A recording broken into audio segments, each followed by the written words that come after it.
আমরা আজকে চলে এসেছি দিনাজপুর মেডিকেল কলেজ হাসপাতালে। এভরিওয়ান, আসসালামু আলাইকুম। আজকে আপনাদেরকে দেখাবো দিনাজপুর মেডিকেল কলেজ হাসপাতাল। মেডিকেল কলেজ হাসপাতালের সামনে আসলে আপনারা এরকম একটা গেট দেখতে পাবেন। আরও অনেকগুলো গেট আছে। এটা জরুরি বিভাগের গেট। এই গেট দিয়ে ভিতরে ঢুকতে হয়। ভিতরে ঢুকে আপনারা দেখতে পাবেন 6 তলা বিশিষ্ট এই ভবনগুলো। এই হাসপাতালটি মোট 6টি ভবনে, আর 6টি ভবনই 6 তলা বিশিষ্ট। এই হাসপাতালটির একদিকে রয়েছে জরুরি বিভাগ আর অপর সাইডে রয়েছে আউটডোর, যেখানে মাত্র 10 টাকা দিয়ে টিকিট নিয়ে আপনি যে কোনো রোগের চিকিৎসা নিতে পারবেন। আউটডোর খোলা থাকে সকাল 8টা থেকে দুপুর 1:30 পর্যন্ত। এরপরে যদি কেউ আসেন আর যদি খুবই এমার্জেন্সি হয় বা দূর থেকে এসেছেন, তাহলে জরুরি বিভাগে দেখাতে পারেন। জরুরি বিভাগ 24 ঘন্টায় খোলা থাকে এবং খুবই যত্নের সাথে এখানে রোগীদের চিকিৎসা করানো হয়। আমরা আজকে জরুরি বিভাগে যাব না। আপনারা যদি কেউ জরুরি বিভাগটি দেখতে চান তাহলে কমেন্ট করবেন, ইনশাল্লাহ আমি একদিন ঘুরে দেখাবো। এখন আমরা আউটডোরে যাব। আমি যেহেতু এখানকার অনেক বেশি পরিচিত একটা মানুষ, এই জন্য আমার রাস্তা চিনতে তেমন একটা ভুল হয় না। আমি জরুরি বিভাগের ভিতর দিয়ে আউটডোরে যাব। এখানে আসার পর দেখি এখানকার মানুষগুলো খুবই কান্নাকাটি করছে। স্বজন হারানোর যন্ত্রণা তো অনেক, এটা কখনো ভাষায় প্রকাশ করার মতো না। দেখে খুবই খারাপ লাগলো। জিজ্ঞাসা করতে চেয়েছিলাম কি হয়েছে, বাট ভাষা পাইনি। আমরা আমাদের রাস্তায় চলে গেলাম। আসলে হাসপাতালগুলোতে আসলে অনেক খারাপ লাগে, এরকম অনেক অনেক দৃশ্য দেখা যায়। এখন আমরা চলে যাচ্ছি পুরুষ টিকিট কাউন্টারে। এই টিকিট কাউন্টার থেকে পুরুষের যে কোনো রোগের টিকিট নেওয়া যায়।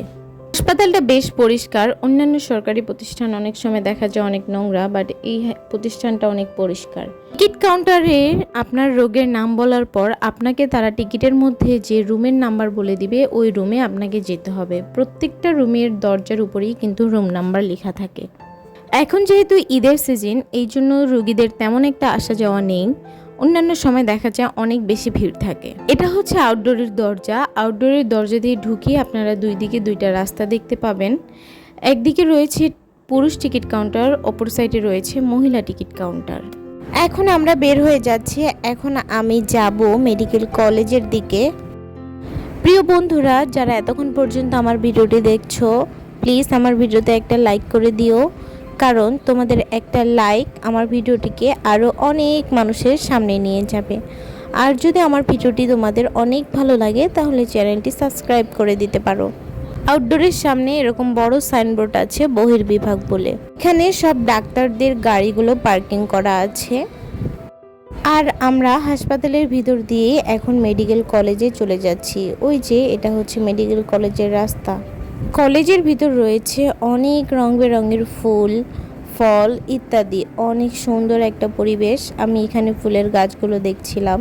মেডিকেল কলেজের একদিকে রয়েছে মেডিকেল কলেজ, অন্যদিকে রয়েছে বাসভবন, অন্যদিকে রয়েছে ছাত্রছাত্রীদের হোস্টেল। আপনারা যারা দূর থেকে মেডিকেল হাসপাতালে আসতে চান, যে কোনো রিক্সা, অটো, বাস, যে কাউকে যদি বলেন আমি মেডিকেল কলেজে বা মেডিকেল হাসপাতালে যাব, তাহলে সরাসরি মেডিকেলের গেটের সামনে আপনাদেরকে নামিয়ে দিবে। এটা হলো মেডিকেল কলেজের মাঠ। এখানে ছাত্ররা খেলাধুলা করে। এখানে অনেক সুন্দর পার্কের মতো বসার জায়গা রয়েছে। আমরা এখানেই বসে বসে কিছুক্ষণ ছাত্রদের খেলা দেখছিলাম। মেডিকেল কলেজের ভিতরে যে কোনো পাবলিকই ঢুকতে পারবে, এতে কোনো অনুমতি নেওয়ার প্রয়োজন নেই। মাঠের চারিপাশে রয়েছে বিশাল শাখা বিশিষ্ট গাছ। এরকম অনেক গাছ রয়েছে, যার কারণে এই জায়গাতে অনেক বেশি বাতাস প্রভাবিত হয় আর অনেক আরাম লাগে, অনেক ভালো লাগে। এটা হচ্ছে মেডিকেল কলেজের সামনের দিক। আর এই দিকটাতে অনেক লিচু গাছ রয়েছে। লিচুর সিজনে অনেক লিচু ছিল, এখন সবগুলো লিচু পাড়া হয়ে খেয়েছে, তাই আর লিচু। এই জায়গাটা হলো মেডিকেল হাসপাতালের পিছন সাইড। এখান থেকে শুধু বড় বড় ভবনগুলো দেখা যায়। সম্মানিত ভিউয়ার্স, আজকের ভিডিওটা এখানেই শেষ করব। আশা করি আপনাদের কাছে আমার ভিডিওটি ভালো লেগেছে। যদি আমার ভিডিওটি ভালো লাগে অবশ্যই ভিডিওটিতে লাইক, সাবস্ক্রাইব করবেন এবং শেয়ার করে দিবেন, যেন অন্যরাও দেখে উপকৃত হতে পারে।